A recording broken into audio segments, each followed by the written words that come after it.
Le Seigneur soit avec vous. Et avec votre esprit. Évangile de Jésus-Christ selon saint Luc. Gloire à toi, Seigneur. Chapitre 1er, des versets 26 à 38.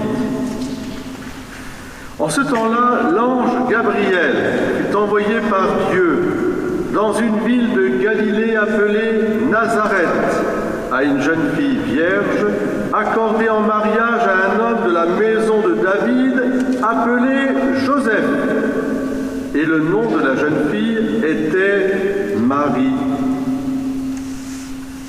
L'ange entra chez elle et dit : « Je te salue, comblée de grâce. Le Seigneur est avec toi. » À cette parole, elle fut toute bouleversée et elle se demandait ce que pouvait signifier cette salutation. L'ange lui dit alors : « Sois sans crainte, Marie, car tu as trouvé grâce auprès de Dieu.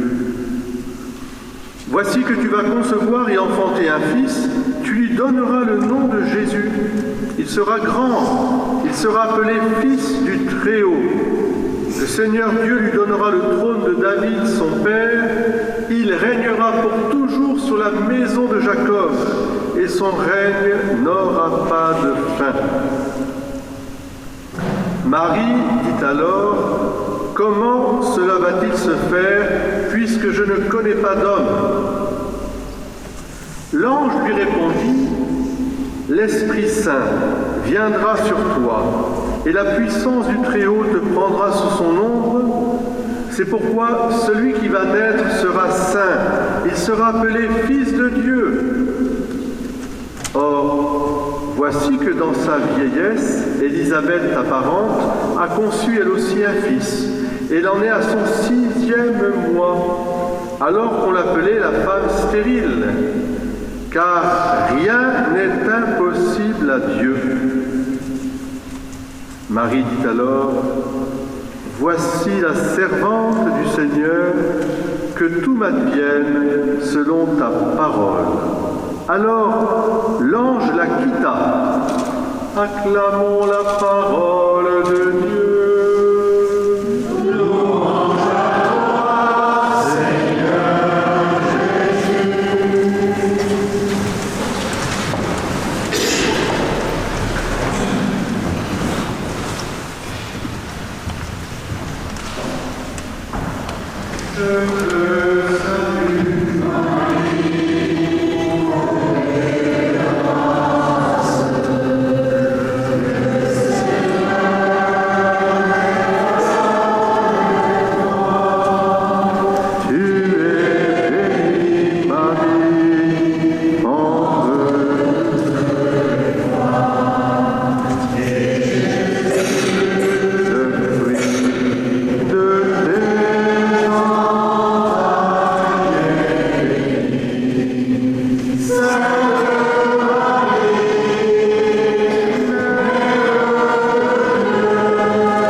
Cette salutation de Marie, elle nous habite.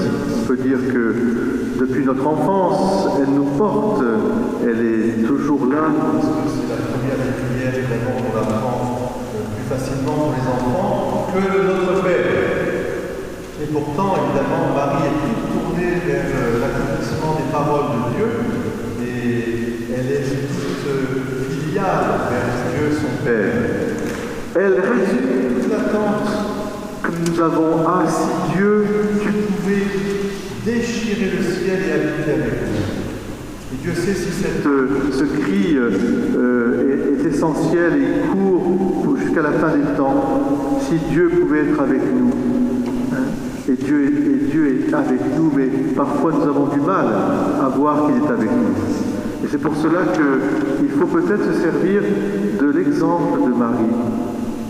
Marie a vécu notre vie, une vie de foi, une vie sainte, une vie aussi une vie profonde, car Marie est une femme de prière, elle est une orante, et en même temps, elle est une femme énergique et une femme courageuse. C'est une femme de prière parce que dans la prière, ou derrière la prière, se cache précisément la présence de Dieu, mystérieuse. Toute prière qui monte vers Dieu, toute prière qui vient du cœur profond de l'homme, est une prière qui nous fait entrer en communion avec Dieu. Elle est, je dirais, inspirée par l'Esprit Saint. C'est cet esprit qui vient ombrer la Vierge Marie pour lui permettre d'être vraiment l'enfant de Jésus. Toute prière. Vous voyez, s'il y a quelque chose à retenir pour ce dimanche, c'est que le Seigneur veut que nous puissions cheminer avec Marie, grâce à Marie, vers le plein accomplissement de notre destinée humaine. Nous sommes des porteurs de Dieu, car Dieu a tellement aimé le monde qu'il a voulu habiter parmi nous. Dans la première lecture, nous voyons que David voulait construire une maison pour Dieu. C'était beau ce projet, mais Dieu va comme devancer encore la promesse. Il va dire, comment tu veux construire une maison, toi? Mais c'est moi qui vais venir. C'est moi qui construirai ma maison. C'est quoi cette maison? Eh bien, ni plus ni moins, habiter parmi nous, revêtir notre humanité, que notre humanité devienne le temple de Dieu, à travers évidemment la venue de son Fils Jésus. Et c'est cette réalisation incroyable de cette promesse que la petite fille de Palestine, Marie, elle va nous dire oui. Elle va s'engager.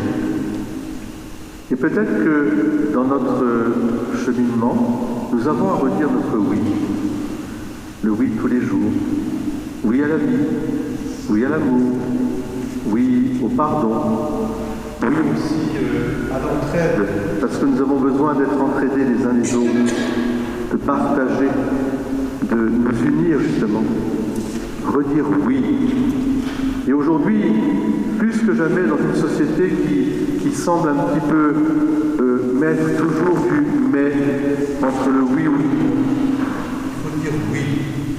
Oui, pour que Dieu réalise en nous son projet qu'il a réalisé d'une manière incroyable en Marie, mais qu'il veut réaliser en nous. Et c'est là-dessus que je terminerai. Je voudrais que vous compreniez que nous sommes tous appelés à porter Dieu en nous, à être, d'une certaine manière, le prolongement, et d'une manière réelle, le prolongement du Christ. Vous êtes le corps du Christ. Nous sommes les membres de ce corps. Et chacun de nous reçoit quelque chose à apporter aux autres pour que le visage de Dieu puisse apparaître. Chacune et chacun d'entre nous. Alors, vous avez reçu des dons, des talents, des grâces particulières, pour que le visage d'un amour infini et miséricordieux de Dieu puisse se répandre à travers le monde, auprès de vos proches, dans vos familles, chez vos amis, vos voisins. Sur la route, vous rencontrerez des personnes qui hésitent ou qui doutent ou qui ont perdu espérance. Vous êtes le corps du Christ. Et pour cela, il faut, avec Marie, dans cette humilité simple, dire « Voici le serviteur, voici la servante du Seigneur. Qu'il me soit fait selon ta parole. Qu'il me soit fait selon ta parole. » Je crois. Et c'est vrai pour la vie et pour la vie éternelle. Je crois que je vois le Seigneur en moi. C'est une espérance, un message d'espérance pour nous tous ici. Il faut être témoin de la foi chrétienne. Plus que jamais, le monde a besoin de l'évangile, de cet évangile. De l'incarnation, Dieu avec nous. Nous avec Dieu. Et une incarnation qui nous élève à la vie divine. Nous sommes des porteurs de Dieu. Et l'homme ne peut se réaliser sans cela. Tu nous as fait pour toi, Seigneur. Et nous ne pouvons pas nous réaliser tant que nous ne te porterons pas. Tant que tu ne reposes pas, dira saint Augustin. Eh bien, Vierge Marie, petite mère de Palestine, qui chemine sur un âne avec Joseph et qui va arriver bientôt à Bethléem, eh bien, aide-nous, nous aussi, à marcher à ta suite. Et pour cela, avec les anges d'ailleurs du ciel, avec l'ange Gabriel qui va nous conduire aussi, eh bien, nous te chantons aussi. Merci Marie. Je te salue, Marie.